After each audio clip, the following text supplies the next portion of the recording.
বিসমিল্লাহির রহমানির রহিম। ঘাটাইল উপজেলা যুবদল ও ৮ নং দেওপাড়া ইউনিয়ন যুবদলের পক্ষ থেকে ঘাটাইল উপজেলার সর্বস্তরের ধর্মপ্রাণ মুসলমান ভাইদেরকে জানাই ঈদ উল আজহার শুভেচ্ছা এবং অভিনন্দন, এবং মহান আল্লাহ তাআলার কাছে দোয়া করি এই ঈদ উল আজহা উপলক্ষে ত্যাগের মহিমায় ঘাটাইলের মানুষের মধ্যে এক মেলবন্ধন, সৌহার্দ্যের বন্ধন সৃষ্টি হবে এবং সকলে সুখে শান্তিতে একত্রে বসবাস করবে, এইটুকু জানাচ্ছি।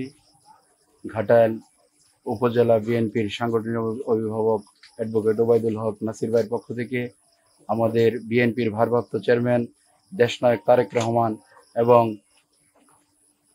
বাংলাদেশের সাবেক 3 বারের প্রধানমন্ত্রী দেশনেত্রী বেগম খালেদা জিয়ার পক্ষ থেকে সর্বস্তরের ধর্মপ্রাণ মুসলমান ভাইদেরকে এবং প্রবাসী মুসলিম ভাইদেরকে জানাই ঈদ উল আজহার শুভেচ্ছা এবং অভিনন্দন।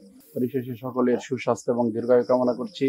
বাংলাদেশ জিন্দাবাদ, বাংলাদেশ জাতীয়তাবাদী যুবদল জিন্দাবাদ, শহীদ প্রেসিডেন্ট জিয়াউর রহমান অমর হোক, দেশনেত্রী বেগম খালেদা জিয়া জিন্দাবাদ, তারুণ্যের অহংকার তারেক রহমান জিন্দাবাদ, ঘাটাইলের মাটি ও মানুষের প্রিয় নেতা অ্যাডভোকেট এস.এম.